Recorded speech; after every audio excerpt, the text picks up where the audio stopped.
Hey, this is Matt. Once again, welcome back to the videos. Another paid request, this time from Frame by Frame. Thank you so much for that. For those interested in requesting any type of videos, feel free to send it either directly to my PayPal or join my Patreon. Both links are down below in the info box. And this for the 2023 film Saltburn, which I know Frame by Frame, he had me react to this during a stream. Thank you for that. I appreciate the super chat. It's from the director of Promising Young Woman. I was not even a fan of that movie. This is pretty much Lifestyles of the Rich and Shameless. It was really fucking boring. There's some decent cinematography. I don't give a shit because there's a lot of movies that have good cinematography nowadays that don't mean anything anymore to me. I need more than that. I really do. The characters are not that interesting. The plot was very sluggish and boring. The story, this guy in Oxford named Oliver, he's pontificating stuff about, I loved him, but was I in love with him? And he meets this guy named Felix and mentions about how his own dad died and they quickly become friends. I still don't see how Felix would ever be friends with this guy because you can tell from the get-go Oliver's a weirdo, while Felix is a very popular guy. So like I know you say because he feels sorry for the guy, but even then, he still feels like seems like a fucking weirdo. Until ultimately he invites him to Saltburn, this very nice looking, lush manor, nice set design. But the family is just a very vacuous, rich family, that's the point of it. You have the mom, played by Rosamund Pike, who I remember from the 2005 Doom movie. You have the dad, played by Richard E. Grant, which I remember from Hudson Hawk, among various other films. Then there's Felix, there's his sister, they have a cousin. And it's pretty much about Oliver manipulating his way into this family.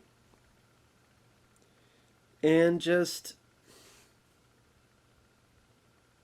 kind of them playing tennis or talking or doing other bullshit where, for example, Oliver will watch Felix jerk off in the tub.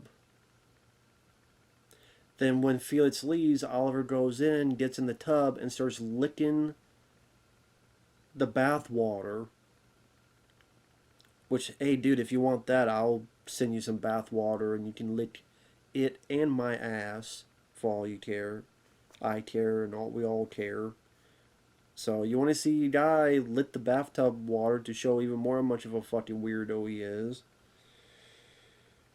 Or he'll go to the male cousin and have this sexually tense sequence.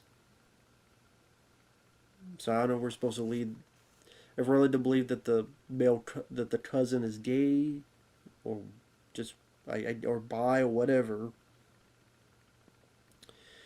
And he also hits on the sister, and he's trying to be very nice to the mom, and just trying to be nice and courteous, and trying to get his way into this family.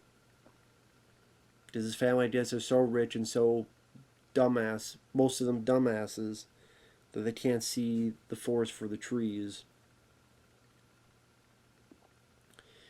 A whole lot of nothing fucking happens until eventually, hey, let's go see your mom. They see Oliver's mom, but they find out that they're not in such upheaval and they're not such addicts like Oliver led Felix to believe. Also, Oliver had told him that his dad died, but his dad's right there. So, of course, Felix is pissed off that you lied to me, which right then and there, get the fuck out, goodbye. So instead, spoiler, Oliver gets drunk, or seemingly drunk, goes up to Felix, gives him this thing, after previously saying, hey, is everything okay?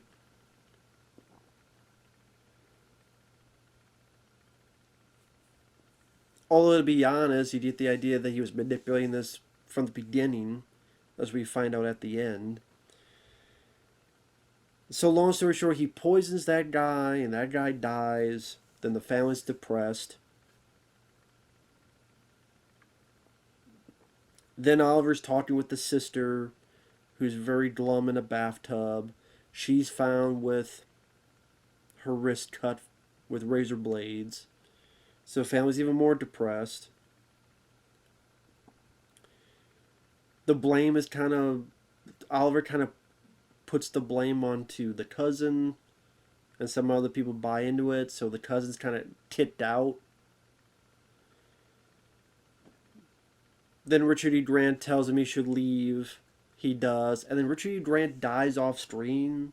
I don't know if we're supposed to believe that this guy killed Richard E. Grant off screen somehow. If so, I'm kind of hazy on the details. Until Rosamund Pike sees him one day in a shop. And for some reason is so... Oh, I'm sorry that he kicked you out. Please come and live with me. I guess you say because she's so needy and she has no family anymore. And I'm like, but lady, he said only like a couple nice things to you. But I guess that's the point with his family being whatever. It then cuts to she's on life support. You get the idea that he's either poisoned her or made her into that. Comes up, says some awful things to her, takes her off life support. And because of the stipulations, now he owns this rich place. I don't know what the butler has to say about that, if he's going to fire the butler or kill the butler too or whatever. So it ends with him naked, his dick hanging out, running around and dancing around the whole place naked. Because he was able to manipulate this rich family, get them all killed off because they all were stupid. And a plot that even Jigsaw would go, it's a bit too complicated for me, boy. Even Jigsaw would be like, I don't know if I buy it. It's a bit too extravagant of a plot. But this guy pulled it off in a very boring fashion. I don't say they're doing, I don't give a fuck. This guy's a weirdo from the get-go. Everyone's too fucking stupid to breathe. Let alone hold a job, let alone hold any kind of input into my brain.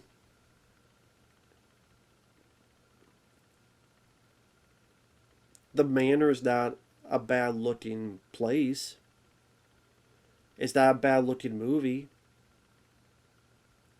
But yeah, if you want to see people act like rich douchebags for a good chunk of time, where there's no one to root for, okay.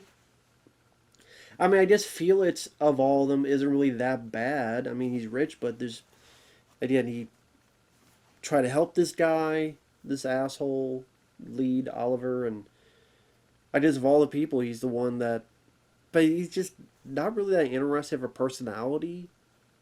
He's just kind of there, like, it's okay.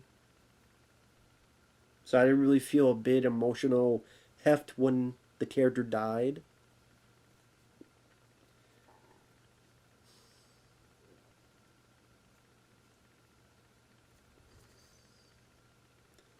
And I'm sure it's supposed to be some deep meaning about the rich or the whatever, but kind of lost track of it because, yeah, they're dumb, but they didn't truly deserve what they got.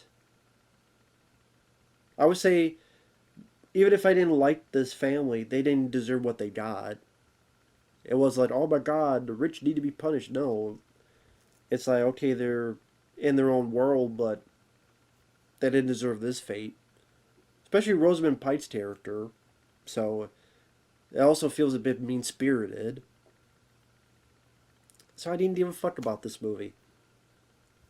Did not give a flying fuck. It felt way too overlong. It was fucking boring. I really got nothing else to say about it.